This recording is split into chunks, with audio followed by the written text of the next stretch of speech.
வாழ்க வையகம், வாழ்க வையகம், வாழ்க வளமுடன். குரு வாழ்க, குருவே துணை.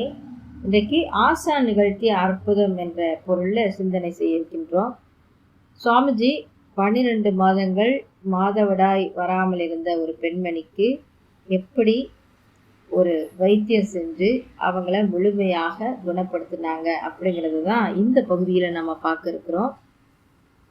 அப்போதெல்லாம் அருள் பயணமாக எந்தெந்த ஊர் போனாலும் சுவாமிஜி சித்த மருத்துவர்கள் கொண்ட மருந்து பை ஒன்றை கையில் எடுத்துகிட்டே போவாங்களாம். அன்பர்களுக்கும் அவங்க குடும்பத்தில் இருக்கிறவங்களுக்கும் இலவசமாக மருத்துவ சேவை செஞ்சு வந்தாங்க. 1976ஆம் ஆண்டு ஜூன் மாதம் மகரிஷி காரைக்காலில் 7 நாட்கள் கொண்ட சிறப்பு பயிற்சி நடத்தி முடிச்சுட்டு கூடுவாஞ்சேரிக்கு புறப்பட தயாராக இருந்தாங்க. அப்போது ஒரு அன்பர் வந்து சுவாமிஜி கிட்ட ரொம்ப புலம்புறாரு. சுவாமிஜி, என்னோட மனைவி கர்ப்பமாக இருக்காங்க. 10 மாதம் கழிச்சும் குழந்தை பிறக்கலை. 12 மாதம் போன பிறகு தான் இது கர்ப்பம் இல்லை அப்படின்னு எங்களுக்கு தெரிஞ்சிச்சு. ஆனால் வைத்தியர்கிட்ட என் மனைவியை யாராலும் கூட்டிகிட்டு போக முடியாது. வேண்டுமானா அவங்கள மயக்கமடைய செஞ்சு ஹாஸ்பிட்டலுக்கு தூக்கிட்டு போகலாம். ஆனால் மருந்து சாப்பிட மாட்டாங்க. இந்த சூழ்நிலை தான் என்னோட சூழ்நிலை. எனக்கு ஏதாவது ஹெல்ப் பண்ணுங்க சுவாமிஜின்னு அந்த அன்பர் மகரிஷி கிட்ட கேட்டாராம். கூடுவாஞ்சேரிக்கு புறப்பட ரெடி ஆகிட்டு இருந்த போது சுவாமிஜி கிட்ட அந்த அன்பர் அவங்க ஒய்ஃபோட நிலைமையை ரொம்ப கவலைக்கிடமாக இருக்குதுன்னு சொல்லும்போது சாமிஜி அப்படி யோசிக்கிறாங்க. இதெல்லாம் நாம் பார்க்குற விஷயம் இல்லை. உடனடியாக ஒரு லேடி டாக்டர் கிட்ட கூட்டிகிட்டு போங்களேன், லேட் பண்ணாதீங்க அப்படின்னு மகரிஷி சொல்கிறாங்க. அந்த அன்பரோ என்ன செய்யறதுன்னு தெரியாமல் நம்பிக்கையுடன் மகரிஷியே பார்த்துக்கிட்டு இருக்கிறாராம். சுவாமிஜி யூகியம் பண்ணிட்டாங்க, ஞான திருஷ்டி கொண்ட மகானாச்சே.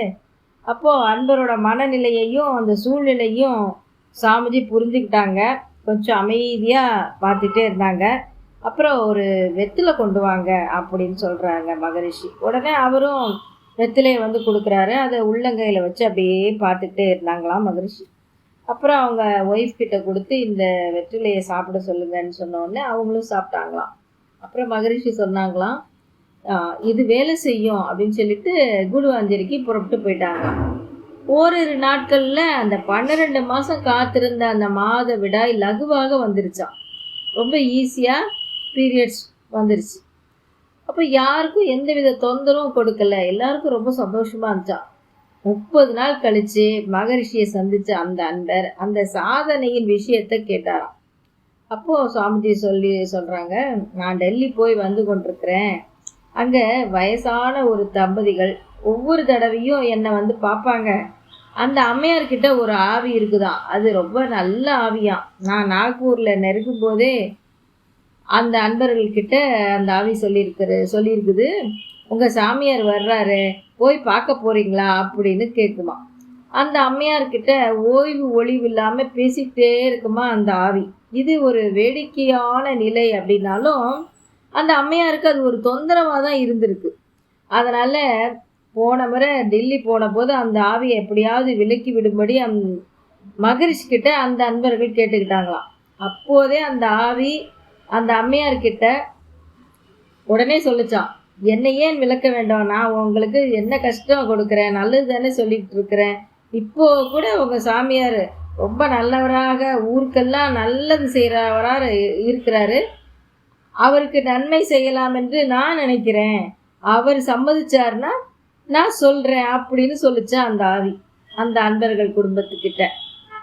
இப்போ நான் கொஞ்சம் யோசிச்சுட்டு அது உண்மையாகவே நல்ல ஆவிதான் அப்படின்னு எனக்கு தோன்றுச்சு அப்படின்னு மகரிஷி சொல்கிறாங்க.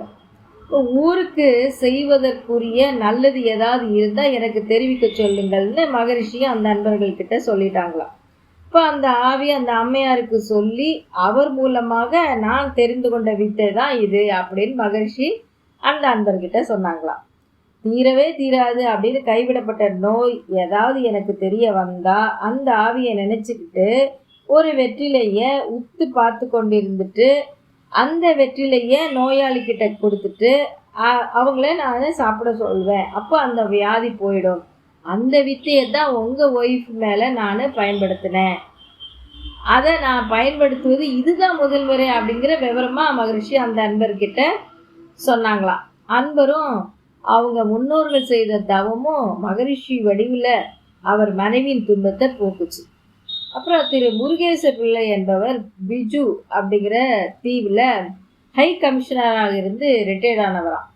இவரும் இவங்க ஒய்ஃபும் மகரிஷி கிட்ட தீட்சை பெற்றவங்க. அம்மையார் அந்த அருள் தந்தை கிட்ட அளவில்லாத பக்தி கொண்டிருந்தாங்க. அந்த அம்மையாருக்கு குடலில் கட்டி இருந்துச்சான். உடனே ஆப்ரேஷன் பண்ணணும்னு டாக்டர்ஸ் எல்லாம் ரொம்ப அட்வைஸ் பண்ணியிருக்காங்க.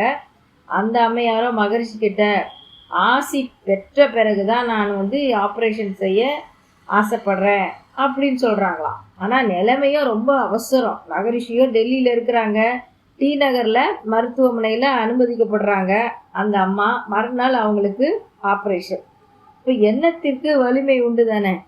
சீடன் எண்ணம் வலுவாயிடுச்சு. மறுநாள் எதாச்சியாக டெல்லியிலேருந்து சென்னைக்கு வந்துட்டாங்க மகரிஷி. மகரிஷி கிட்ட முருகேச பிள்ளை விவரம் தெரிவிக்கிறாரு. மகரிஷியும் நேராக அந்த ஹாஸ்பிட்டலுக்கு போகிறாங்க.